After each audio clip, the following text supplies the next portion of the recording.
Facebook এর income দিয়ে বাড়ির কাজ শুরু করে দিলাম ফাইনালি। আমাদের বাড়িটা কিন্তু ফুল কমপ্লিট ছিল না। যেটুকু পারছিল বাবা করছিল, তো তারপরে এখন আমরাই করব এর পরেরটুকু। নমস্কার, সবাই কেমন আছো? Welcome to my blog video. Facebook থেকে যে টাকা ইনকাম করা যায় আমার বাড়ির লোক এখনো পর্যন্ত বিশ্বাস করে না। সেই ইনকাম দিয়ে পুরো বাড়িটা তো করা সম্ভব না, কিন্তু যা একটু ঠিক করতে পারি আমরা সেগুলোই ঠিক করব আমাদের বাড়ি। তার জন্য ঘর থেকে সব মালামাল নামাতে হচ্ছিল, আর নামাতে গিয়ে দেখো কি পাইছি। আমার ছোটবেলার যত ছবি, তারপর আমার মায়ের অনেক পুরানো ছবি, বাবার পুরানো ছবি, এই ছবিগুলো হারাই গেছিল। সবকিছু গোছাইতে গোছাইতে সেগুলোই পেয়ে গেলাম আবারও। তো বাড়িতে শুভ কাজ শুরু হয়েছে, যার জন্য আমি পুডিং বানাতে লেগে গেছি। শুভ কাজে মুখ মিষ্টি করতে হয়। এই পুডিংটা কিন্তু আমি বানাবো পুরোপুরি এয়ার ফ্রায়ারে। তোমরা দেখতে থাকো রেসিপিটা।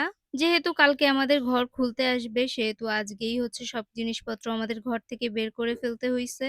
আমার বাড়ির লোক তো বিশ্বাসই করে না যে আমি ফেসবুক থেকে টাকা পাই। ফেসবুকের ইনকামের যে অবস্থা হইছে এখন, ভীষণ অবস্থা খারাপ। এই টাকা দিয়ে তো বাড়ি করা অসম্ভব ব্যাপার। তারপরেও আমরা যেটুকু পারি সেটুকুই ঠিকঠাক করব প্ল্যান করছি। তো টিন পাল্টানো হবে, যার জন্য টিন খুলতে হবে কালকেই। এজন্য আজকে থেকেই কাজ-টাজ সব শুরু হয়ে গেছে বাড়িতে। আমরা তো টেনশনে আছি যে বৃষ্টির মধ্যে কি করে কি হবে। তো কথা বলতে বলতে আমি কি দিছি তোমরা দেখতেই পারছো। আমি ৩ টা ডিম দিছি, দুধ দিছি, আর হচ্ছে তোমার চিনি। এই কাঁচা ডিমের গন্ধ যাতে না বেরোয় তার জন্য কিন্তু আমি লেবুর রসও ব্যবহার করছি।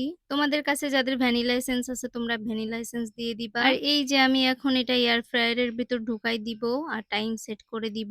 ঝটপট কোনো রেসিপি বানানোর জন্য কিন্তু এই এয়ার ফ্রায়ারটা বেস্ট। এই এয়ার ফ্রায়ারটা তোমরা পেয়ে যাবা TQIU এই পেজে। শুধু চিকেনের আইটেম না, এইটাতে তোমরা সব ধরনের খাবার রান্না করে খেতে পারবা। সিঙ্গারা থেকে শুরু করে হচ্ছে তোমার পুডিং, কেক। তো এখানে আমার টাইম সেট করা শেষ, ওটা একা একাই হয়ে যাবে। আর এদিকে আমি চলে আসছি ঘরের কাজ কত দূর আগাইছে সেটা দেখতে।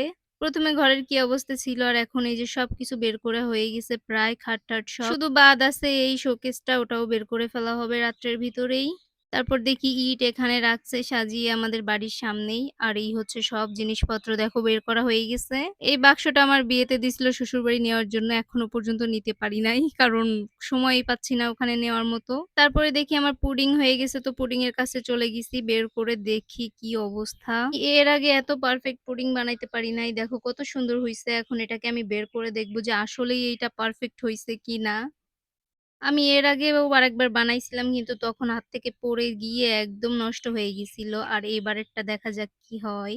তো পুডিংটা দেখি একদমই পারফেক্ট হইছিল। আমার যে এত ভালো লাগতেছিল যে আমি পুডিং বানাই ফেলছি। তারপরে এটা বের করার পরে সবাইকে দিলাম, যারা কাজ করতেছিল, মা, দাদা, বাবা, আরো যা জেঠি-টেঠি দিয়ে সবাইকে দিছি। সবাই অনেক বলছে ভালো হইছে। তোমরাও যদি এরকম মজার মজার রেসিপি রান্না করতে চাও তাহলে এয়ার ফ্রায়ারটা তাড়াতাড়ি অর্ডার করে ফেলো। আর সবাই ভালো থাকো। টাটা।